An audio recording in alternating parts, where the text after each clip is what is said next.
नमस्तुभ्याम, हर हर महादेव, जय महाकाल। कैसे हैं आप सभी? आप सभी को पता है कल है वो है पुत्रदा एकादशी का दिन, और ये जितनी भी माताएं बहनें मेरे इस वीडियो को सुन रही हैं, देख रही है ना, ये उन सभी लोगों को समर्पित है। आप सभी को ये वाला उपाय करना है। आपके घर में हमेशा खुशियां बनी रहेगी। आपके जीवन के जितने भी दुख कष्ट परेशानियां होंगी ना, वो सारी खत्म हो जाएगी। साथ ही साथ पुत्रदा एकादशी के दिन करने वाला एक सबसे अद्भुत उपाय जो कि आपकी संपदा को हमेशा बढ़ाए रखेगा, आज के इस वीडियो में हम बात करने वाले हैं।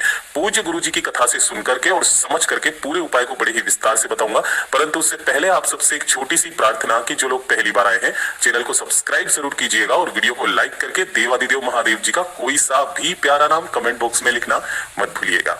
इस पूरे वीडियो में हम लोग सिर्फ 2 उपायों के बारे में बात करेंगे जो कि पुत्रदा एकादशी के दिन किए जाते हैं। पहले बात करते हैं पहले वाले उपाय की। देखिए, पहला वाला उपाय के लोगों के लिए है कि अगर आपके जीवन में दुख खत्म होने का नाम ही नहीं ले रहे हैं, एक के बाद एक दुख आ जाता है, तकलीफ बहुत सारी जमी हुई है, बनी हुई है, खत्म होने का नाम नहीं ले रही है, परेशानियां एक के बाद एक आती ही चली जा रही है, खत्म नहीं हो रही है, कोई मनोकामना है, कोई विश है, काफी समय से अधूरी है, हृदय की बात है जो पूरी ही नहीं हो रही है, तो आपके जीवन के समस्त दुख तकलीफों को दूर करने वाला, आपके कष्टों को दूर करने के लिए एकादशी के दिन, कल के दिन इस वाले उपाय को करना मत भूलिएगा।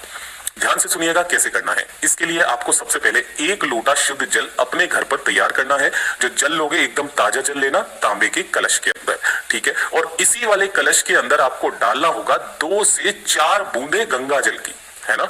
किसकी डालोगे? 2 से 4 बूंदे आपको डालनी होगी गंगा जल की। इस वाले कलश को लेकर के कल एकादशी के दिन आपको पहुंचना होगा देवादिदेव महादेव जी के मंदिर शिवलिंग के पास में।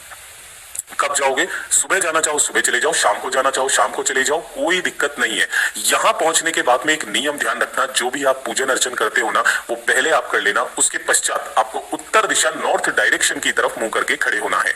अगर आपको नहीं पता है तो हमेशा ध्यान में रख लेना, दुनिया में जितनी भी शिवलिंग है ना, सिर्फ एक शिवलिंग को छोड़ करके उन सभी की जो ये जलाधारी होती है, ये उत्तर दिशा की तरफ होती है, ठीक है। तो आपको इधर की तरफ मुंह करके इधर खड़े हो जाना है और अपने दोनों हाथों में उस कलश को पकड़ना है और उस कलश को आपको देवादिदेव महादेव जी की शिवलिंग पर समर्पित करना है, किसी और जगह पर नहीं।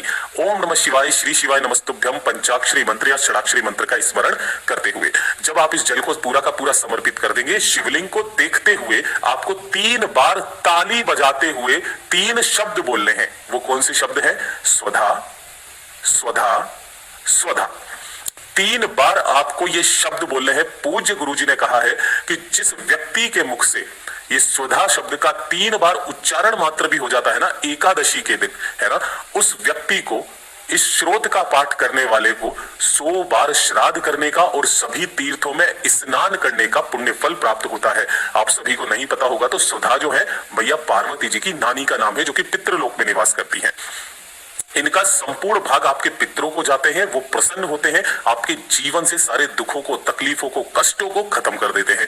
बहुत अद्भुत और अचूक उपाय है। साथ ही साथ पूज्य गुरुजी ने कहा है कि 3 बार स्वधा ना बोल करके अगर आप स्वधा श्रोतम का पाठ करेंगे, जिसके अंदर 12 श्लोक होते हैं, आप इंटरनेट से डाउनलोड करके उन्हें पढ़ सकते हैं। एक बार करके देखिएगा, सिर्फ एक एकादशी, और उस अगली एकादशी तक आपको कितना फायदा होता है बताइएगा जरूर। आपके जीवन के दुख तकलीफ कष्ट परेशानियां सारी चीजें खत्म हो जाएगी। इतना अद्भुत और अचूक उपाय है, जरूर कीजिएगा कल के दिन। अब बात कर लेते हैं दूसरा वाला उपाय जो कि सिर्फ और सिर्फ पुत्रदा एकादशी के दिन किया जाता है ना। अब इस वाली एकादशी का इतना बड़ा महत्व क्यों माना गया है? देखिए, नाम से ही पता चलता है पुत्रदा एकादशी। श्रावण के अंदर जो आती है ना, उसमें यह वाला उपाय नहीं किया जाता, लेकिन जो कल है पौष मास की, है ना, इसी पौष मास की एकादशी के दिन किया जाता है। देखिए कैसे करना है, ध्यान से सुनिएगा।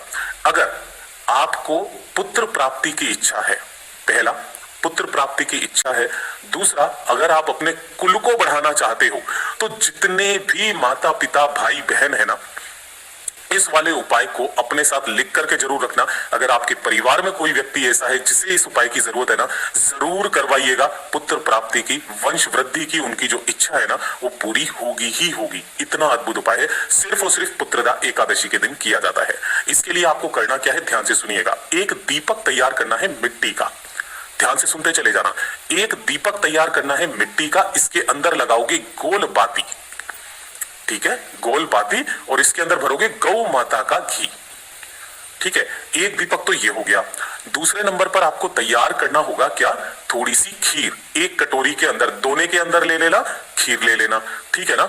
और अलग से एक दोना और लेना या फिर कोई एक छोटी सी कटोरी, इसके अंदर आपको एक दीपक अलग से बनाना है।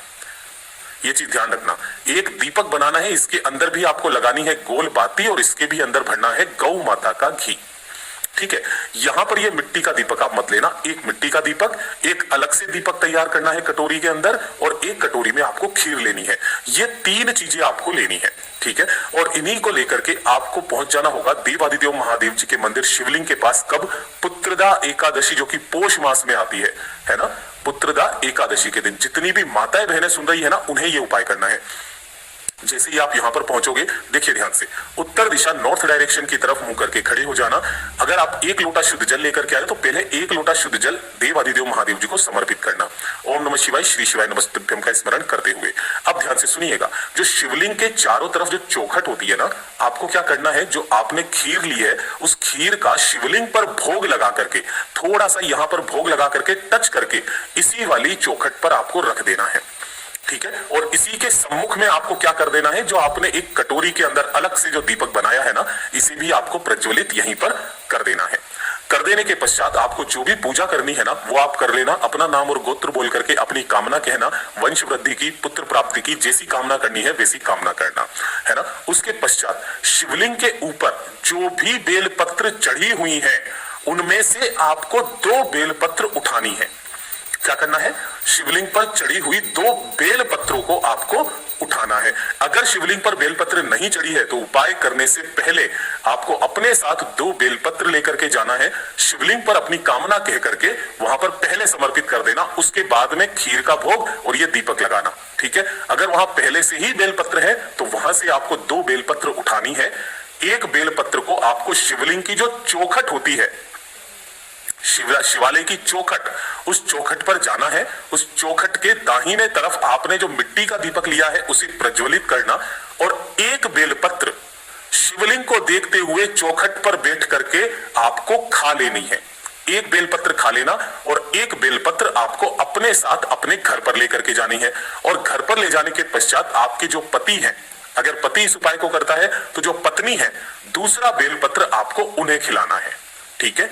और उसके पश्चात आप देखेंगे, जिस भी कार्य के लिए करेंगे, आपको पुत्र प्राप्ति की इच्छा जरूर से जरूर पूरी होगी। ये वाला जो उपाय है ना, सिर्फ और सिर्फ पुत्रदा एकादशी के दिन ही किया जाता है। अगर उपाय समझ में नहीं आया, वापस से सुन लेना, मैं फिर से वापस एक बार बता देता हूं। एक दीपक आपको मिट्टी का अलग से, जो कि आपने चौखट पर अंत में जलाना है, जब आपको बेलपत्र बैठ करके शिवालय में ही खाना है। दूसरा, एक कटोरी के अंदर खीर और एक कटोरी के अंदर अलग से दीपक, ठीक है ना। 2 बेलपत्र अगर पहले से छड़े हुए हैं तो बहुत अच्छी बात है, नहीं है तो आप अपने साथ में लेकर के जाना। पहले बेलपत्र यहां पर रहने चाहिए, उसके पश्चात आपको खीर का भोग लगाना है, एक दीपक सम्मुख में लगा देना है, 2 बेलपत्र उठाने हैं कामना करके। एक बेलपत्र को आपको वहीं पर शिवलिंग की चौखट जो होती है वहां पर बैठ करके इस मिट्टी वाले दीपक को यहां पर लगा करके शिवलिंग को देखते हुए खा लेना है। और दूसरा वाला बेलपत्र आपको अपने जीवन साथी के लिए लेकर के चले जाना है और उन्हें खिला देना है। उसके पश्चात आप करके देखिएगा, आपको पुत्र की निश्चय ही प्राप्ति होगी। पूज्य गुरु जी का बहुत ही अद्भुत और अचूक उपाय है, जरूर कीजिएगा। वीडियो पसंद आए तो लाइक जरूर करना, साथ ही साथ चैनल को सब्सक्राइब जरूर कीजिएगा।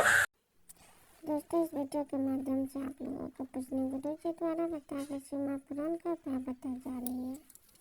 पुत्रदा एकादशी पर किए जाने वाले 2 महा उपाय इस वीडियो के माध्यम से बताई गई है। वीडियो पसंद आए तो वीडियो को लाइक शेयर एंड सब्सक्राइब करना न भूलें। धन्यवाद दोस्तों। हर हर महादेव। ओम नमः शिवाय।